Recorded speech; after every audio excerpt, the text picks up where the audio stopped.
Olá pessoal, sejam bem-vindos a mais uma aula do nosso curso completo de Física para o Enem, onde vamos abordar aqui, a aula de número 19, aula de lançamento de projéteis. Assunto importante, tem caído muito nas provas, do Enem, então exige bastante atenção, porque vai ser, obviamente, um assunto cobrado e é um assunto importante e ele é uma aplicação do que já foi visto até agora no nosso curso, tá? Então, se tu encontrar dificuldade em algum momento, tu vai precisar retornar às aulas anteriores para servir de base para as que virão. Bom, a ideia do lançamento de projéteis é o seguinte: quando o corpo está em movimento, tá? Ele pode estar sob a ação de vários movimentos, não apenas de um, tá? Então, o interessante aqui é o seguinte: quando um corpo está sob a ação de vários movimentos, um não afeta o outro. Então, imagina a situação de que, eu vou mostrar no vídeo aqui para vocês, de que uma bolinha é simplesmente largada, deixada cair, né? E outra bolinha é atirada. Tá? Tu poderia dizer assim, a bolinha que foi atirada vai demorar mais tempo para chegar ao solo do que a bolinha que foi simplesmente largada, porque ela vai andar mais. E não é o que acontece, gente. Vocês vão ver agora nesse vídeo que vão sobrepor os dois movimentos, a bolinha que foi largada e a bolinha que foi jogada. E percebam, olha que interessante, as duas chegam exatamente ao mesmo tempo no chão. Pode fazer esse experimento em casa de largar um objeto e lançar outro, tá? Só tomem cuidado porque em experimentos ocorrem alguns erros devido a erros no procedimento em si, né? Tu pode não abandonar o corpo ao mesmo tempo que tu lança outro. Ou na hora de lançar, o corpo pode não lançar ele exatamente na horizontal, né? Então a ideia é o seguinte: como o movimento que a bolinha faz na horizontal não afeta o movimento na vertical, nós vamos estudar esses movimentos separadamente. Aí também vai me perguntar, mas por que eu vou estudar separadamente esses movimentos, né? Pelo simples fato de que é mais fácil estudar um movimento separado do que estudar o movimento real que o corpo está fazendo, tá? Nesse caso do lançamento de projéteis, na horizontal, se não houver atrito com o ar, o movimento vai ser sempre uniforme. Na horizontal, a velocidade sempre vai ser constante. Ou seja, lá no início, no lançamento horizontal, o corpo só tinha uma velocidade na horizontal. Ele vinha rápido pela bandeja e saiu da bandeja com uma certa velocidade horizontal. Aquela velocidade horizontal é mantida até o fim do movimento. O que ele ganha é uma velocidade vertical por causa da queda livre, tá? Devido à aceleração da gravidade, ele vai ganhar velocidade na vertical, e aí essa velocidade se soma à velocidade horizontal, só que elas atuam de forma separada, então tu não precisa analisar a velocidade em si, propriamente dita, que seria a soma vetorial das velocidades horizontais e da velocidade vertical. É um pouquinho difícil de entender no início esse conceito, mas depois, com a resolução dos exercícios, tenho certeza que vocês vão entender. Então a ideia é separar o movimento. Nós vamos analisar de acordo com o que o exercício nos pedir, tá? Se eu vou estudar o movimento horizontal, que seria um movimento uniforme, tá? Ou se eu vou analisar o movimento vertical, que seria um movimento de queda livre, porque nos lançamentos de projéteis nós vamos desprezar o movimento, a resistência do ar, tá? Então, no lançamento horizontal, eu fiz um esquema aqui para mostrar para vocês, a velocidade inicial do corpo, ela é a velocidade inicial na horizontal, ou seja, no eixo X. Nós vamos, para resolver esse tipo de exercício, traçar os eixos X e Y, tá? Eu sempre traço exatamente no chão, na posição onde o corpo foi lançado, eu traço o eixo X horizontal e traço o eixo Y vertical, exatamente ali no ponto onde onde aconteceu o lançamento do projétil. E aí, gente, tu vai seguir fazendo os exercícios exatamente como nós vimos fazendo. Coloca o eixo Y com a origem exatamente no ponto do chão. A origem é o chão, porque a gente sabe a posição final já do corpo.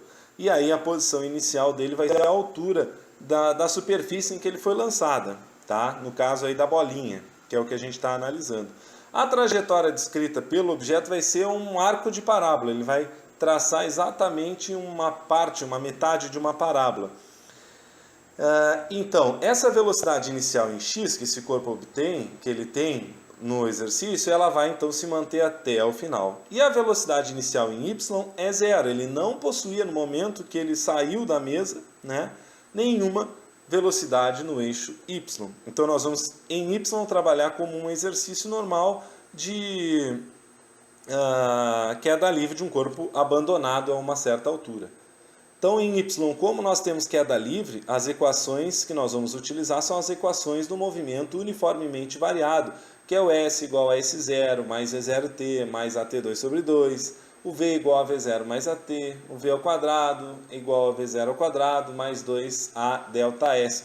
Aqui já está tudo com menos, tá, gente? Porque não esqueça que na queda livre, nossa aceleração, como a gente vai colocar o y para cima, ela vai ser sempre negativa, só para não esquecer disso, tá? Mas nas equações mesmo, aqui é o sinal de mais.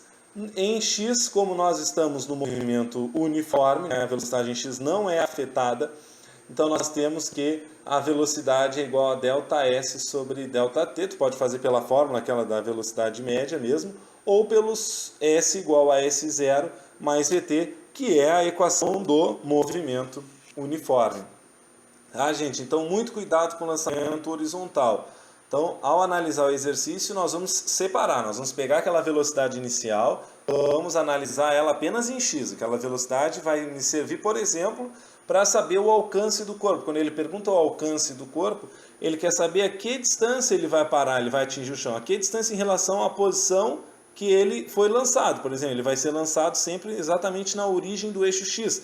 Nós vamos fazer de tal forma que a origem do eixo x seja exatamente no ponto de lançamento. E aí, quando eu descobrir a posição em que ele foi, ele chegou, né, que ele alcançou o solo, eu vou então utilizar a equação do MU, a S igual a S0 mais VT. Como que eu posso descobrir o tempo que ele demora para cair? Bom, eu posso descobrir através das equações da queda livre, se eu souber, por exemplo, a altura, né? Como eu já sei a aceleração da gravidade terrestre, que é 10 metros por segundo ao quadrado, eu posso muito bem achar esse tempo analisando apenas a queda dele. Ok? Existe também um caso que é um pouquinho mais difícil, que é o do lançamento oblíquo. Quando o lançamento oblíquo, a velocidade inicial que é dada para vocês, ela é uma junção das velocidades que a bolinha vai possuir em x e em y. Então, tu tem que pegar essa velocidade inicial e decompor ela. Tu vai decompor ela, tu vai descobrir qual é a velocidade dela no eixo x, a componente dela no eixo x. Tu vai decompor ela no eixo y, tu vai descobrir qual é a componente dessa velocidade no eixo y, tá? E aí tu vai estudar novamente separado o movimento na horizontal e o movimento na vertical. Aquela velocidade que tu vai descobrir que é a componente em x, vai ser a velocidade que essa bolinha vai fazer ao longo do eixo x, ao longo da horizontal. E a velocidade que tu vai descobrir na componente y vai ser a velocidade que esse corpo vai subir, tá? Que não depende, como a gente já comentou, do movimento horizontal dela. Ela vai subir e descer da mesma forma que se ela fosse tirada para cima com a mesma velocidade, tá? Aqui é interessante saber decomposição de vetores, saber trabalhar com vetores. Se tu não lembra, se tu não viu essa aula de decomposição de vetores, dá uma parada, vai lá, dá uma olhadinha nessas aulas de vetores, porque são muito importantes. Tu não consegue resolver lançamento de projéteis sem trabalhar com vetores.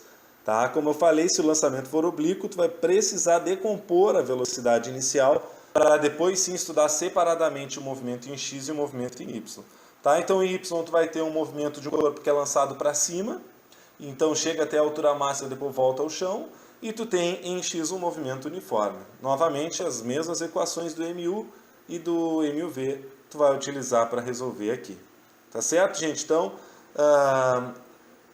agora nas próximas aulas, quem é assinante, né, do curso completo vai poder assistir, nós trabalhamos na prática essa matéria para vocês entenderem um pouquinho melhor o que eu estou querendo dizer para vocês. Mas a ideia aqui é separar o movimento na horizontal do movimento na vertical. Na horizontal tem um movimento uniforme, na vertical tu tem uma queda livre. E dependendo do que o exercício te pedir, tu vai estudar na horizontal ou tu vai estudar na vertical. Tá bem, gente? Até o próximo encontro. Até mais. Tchau.